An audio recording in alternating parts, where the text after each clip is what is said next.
सहाबी को सरकार ने फरमाया तीन चीजें बंदे मोमिन के दर्जे बुलंद करती हैं। कौन कौन सी सरकार? फरमाया कोई जानता हो या ना जानता हो उसे खाना खिला देना, कोई वाकिफ हो या ना वाकिफ हो उसे खाना खिला देना। सरकार फरमाते हैं इससे बंदे मोमिन के दर्जे बुलंद हो जाते हैं। सबसे पहले नबियों में मेहमान नवाजी और खाना खिलाने का आगाज जिस नबी ने किया है उस नबी का नाम आपको सुनाता हूं। उनका नाम हजरत इब्राहिम खलील है। सबसे पहले मेहमान नवाजी की इब्तिदा करने वाले, खाना खिलाने की इब्तिदा करने वाले। आपका एक बहुत बड़ा मेहमान खाना था। आज आप सूफिया के मज़ारात पे जाए ना तो खानकाएं होती थी जहां पे मुरीदीन की तरबियत होती थी। उन्हें बाकायदा तौर पे तालीम भी दी जाती, तरबियत भी की जाती, साथ उन्हें खाना भी खिलाया जाता। आज भी आप औलियाए किराम के मज़ारात में चले जाएं, बहुत सारे ऐसे मज़ारात हैं जहां मेहमान को खाना खिलाए बगैर जाने की इजाजत ही नहीं दी जाती। बाबा बुल्ले शाह फरमाते हैं, इट खड़के ते दुक्कड़ वजे ते तत्ता होवे चुल्ला, आ फकीर खा खा जावन ते राजी होवे बुल्ला।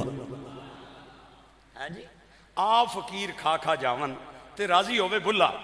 आप औलियाए किराम, ये खानकाएं जो होती थी ना औलियाए किराम के मज़ारात और दरबारों के करीब, उनका मकसद यही होता था।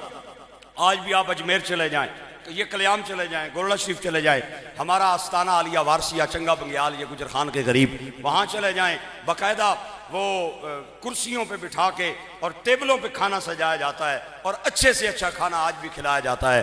बगैर खाना खिलाए किसी मेहमान को आने की इजाज़त नहीं होती। खानकाई निज़ाम में ये चीज़ आम थी। सबसे पहले जिसने खाना खिलाने और मेहमान नवाजी का आगाज़ किया वो हज़रत इब्राहिम खलील हैं। आपके मेहमान खानों के नाम भी कुतुब रिवायात में मौजूद हैं। मैंने किताबों में पढ़ा है, आप कभी भी कोई खाना बगैर मेहमान के नहीं खाते थे। 3 टाइम का खाना मेहमान के बगैर नहीं तनावुल फरमाते थे। एक दिन खाना बन गया, मेहमान कोई नहीं, हजरत इब्राहिम चूंकि मेहमान के बगैर खाना नहीं खाते थे, ख्याल आया दरवाजे पे खड़ा हो जाऊं, कोई राह गुजर मुसाफिर नजर आए उसे साथ बिठा लूं। इब्राहिम खलीलुल्लाह अलैहिस्सलाम दरवाजे पे खड़े हो गए, बंदों को देखने लग गए। बड़ी देर बाद एक आदमी नजर आया, उसे माजरा सुनाया, भाई मैं खाना मेहमान के बगैर खाता नहीं हूं, आ और मेरे साथ खाना खा, मुझे भूख लगी है। खाना दस्तरखान पे तैयार है। वो बंदा अंदर आया, दस्तरखान पे बैठ गया। दस्तरखान पे बैठने के बाद उसने अपना हाथ खाने की तरफ बढ़ाया। आपने फरमाया बिस्मिल्लाह ते पढ़। वो खामोश हो गया। उसने दूसरी बार खाने की तरफ हाथ बढ़ाया।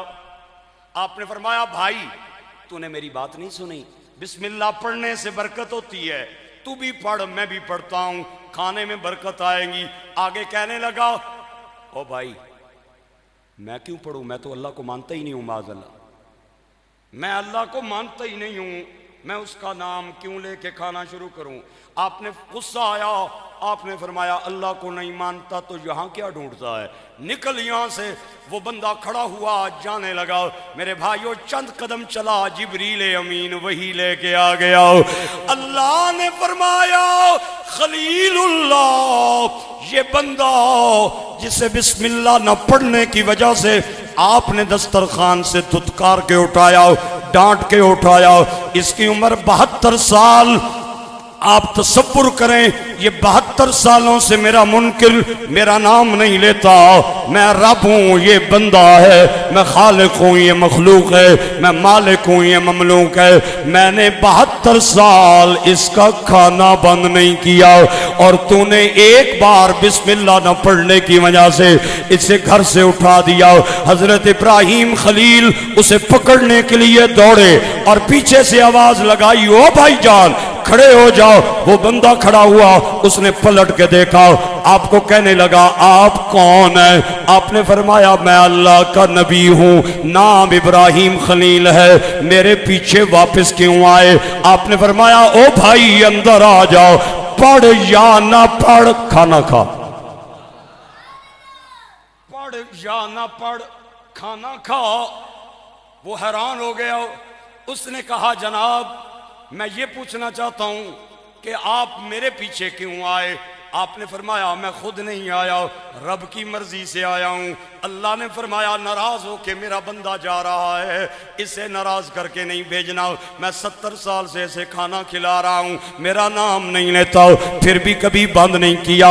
और आपने एक बार बिस्मिल्लाह न पढ़ने की वजह से इसे दस्तरखान से उठा दिया। वो बंदा हैरान हुआ, कहने लगा इब्राहिम बताएं सचमुच कि अल्लाह ने मेरा जिक्र किया है या नहीं? आपने फरमाया सचमुच अल्लाह ने तेरा जिक्र किया है। आपके कदमों में गिर गया, रो के कहने लगा खलील तेरी मेहमान नवाजी पे भी कुर्बान, रब की गरीब नवाजी पे भी कुर्बान, तेरी मेहमान नवाजी पे भी कुर्बान, रब की बंदा नवाजी पे भी कुर्बान। अब खाना बाद में खिलाना, पहले कलमा पढ़ाए, मुसलमान करें, अपना नौकर बना दे।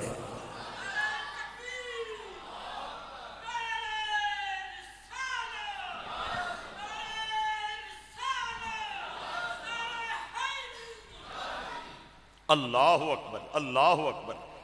कोई वाकिफ हो खिलाना, ना वाकिफ हो से खाना खिलाना। एक खातून का वाकया सुना के मुझे आगे जाना है। एक खातून हुजूर की बारगाह में हाजिर हुई, आके कहने लगी सरकार मेरा खामन बड़ा अजीब आदमी है, आए रोज कोई ना कोई मेहमान घर ले आता है और मुझे कहता है रोटी बना खाना खिला। मैं खातून खाना हूँ, मैंने बच्चों को भी देखना है, मैंने और भी काम करने हैं, बर्तन भी साफ करने हैं, घर की सफाई भी है, और भी कोई रिश्तेदार घर में आ जाते हैं, आए रोज कोई ना कोई मेरे सर पे चढ़ाया हुआ है, आए रोज कोई ना कोई मेरे सर पे बिठाया, खाना खिलाओ खाना खिलाओ। तो सरकार मेहरबानी करे, वो भी आपका कलमा पढ़ने वाला और मैं भी आपकी गुलामा, आप मेहरबानी करें और उसे बुला के इस काम से मना करें। सरकार खामोश हो गए।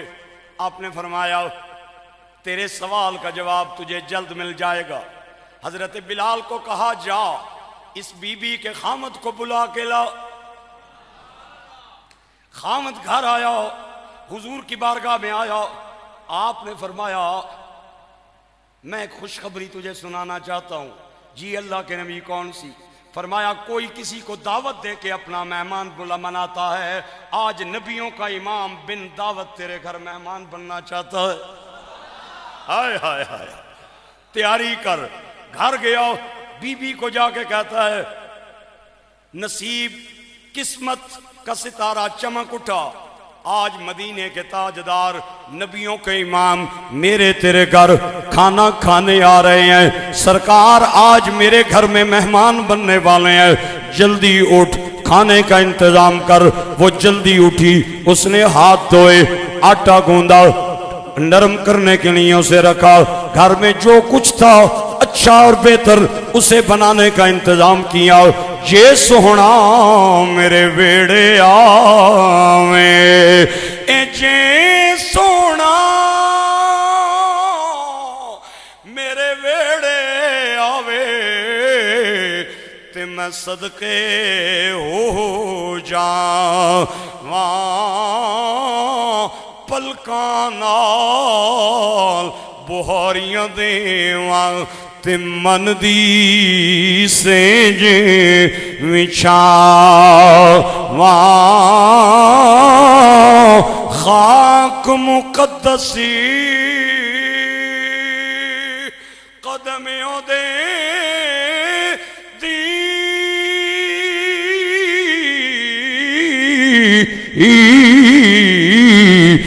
मैं चुम चुम सीने ला वाह सरी उस दे कदमा ते रखा, अखा पैरा हेठ बिछा। लुत्फ नहीं आया आपकी सुभान अल्लाह का? एक बार फिर जरा मोहब्बत से कह दे सुभान अल्लाह। लोड शेडिंग ना किया करें सुभान अल्लाह की। आप लोड शेडिंग से बाज रहेंगे तो इंशाल्लाह इधर भी बिजली पूरी रहेगी, चाहे झक्खड़ चल जाए या आंधी चल जाए। रात को तो ट्रिप हो गई थी ना बिजली, इधर नहीं होती। एक बार जरा मोहब्बत से सुभान अल्लाह बोल। सारी उस दे कदमा तेरा का अखा पैरा हेठ बिछा सरकार अपने चंद नौकरों के हमरा उस खातून के घर में इंटर हुए। उसने दस्तरखान लगाया, सरकार ने सैर होके खाना खाया। आपने उसके घर वालों के लिए रहमत व बरकत की दुआ मांगी। सरकार की आदत थी खाना खाने के बाद आप घर वालों के लिए रहमत व बरकत की दुआ मांगते थे। सरकार जब निकलने लगे, आप इधर देखें तो तब बोलूंगा, दाएं बाएं आपकी तवज्जो हुई, मुझे पता चल जाएगा, मैं अपनी बातें रोक लूंगा। सरकार ने फरमाया उस बीबी को बुला के, अल्लाह की बंदी खाना तूने खिलाया, तेरी बड़ी मेहरबानी। मैं जब घर से निकलने लगूं तो तूने मेरी कमर देखनी है। ठीक है सरकार, जैसे आपका हुक्म। मेरी पुष्ट देखनी है, मुझे जाता हुआ पीछे से देखना है। खातून दरवाजे में खड़ी हो गई। सरकार चल पड़े। उस खातून ने देखा सरकार के पीछे पीछे बड़ी बड़ी खतरनाक डरावनी चीजें, बिच्छू भी हैं, सांप भी हैं और कई किस्म के हशरात और इंसेक्ट्स हैं। हुजूर के पीछे पीछे चल रहे हैं। इतने डरावने थे, डर की वजह से वो बेहोश हो गई। सरकार के कदम पलटे, वापस आए। आपने उसे कहा, आपने फरमाया ये क्या देख के डर गई है? कहने लगी हुजूर आपने हुक्म किया मुझे जाता देखना, मेरी पुष्ट देखना, मेरी कमर देखना। मैंने आपके ताक़ुब में बड़ी डरावनी चीजें देखी, उनके डर की वजह से मैं बेहोश हो गई। सरकार मुझे मामला समझ नहीं आया। आपने फरमाया तुझे समझ नहीं आया तो मदीने वाला समझाता है। ये जो कल सवाल लेके आई थी उसका जवाब तुझे अता हो गया। सरकार मामला समझ नहीं आया, आप तफसील बयान करें, आप थोड़ी एक्सप्लेन करें, आप वजाहत करें, क्या कहना चाहते हैं? आपने फरमाया मैं कहना यह चाहता हूं कि मेहमान जब आता है तो अपना रिज्क साथ लेके आता है, जाता है तो मेजबान की बलाएं मुसीबतें साथ ले जाता है। एक बार फिर कह दे जरा मोहब्बत से। कुर्बान मैं उनकी बख्शिश के, कुर्बान मैं उनकी बख्शिश के, मकसद भी जुबां पे आया नहीं, बिन मांगे दिया और इतना दिया, बिन मांगे दिया और इतना दिया। मिलके जरा बोल दें, आप भी नात खान बन जाएं। बिन मांगे दिया और झूम के पढ़े, बिन मांगे दिया, बुलंद आवाज से पढ़े, बिन मांगे दिया और आवाज से आवाज मिला के पढ़े, बिन मांगे दिया। के दामन में हमारे समाया नहीं, कुर्बान में उनकी वह, कुर्बान में उनकी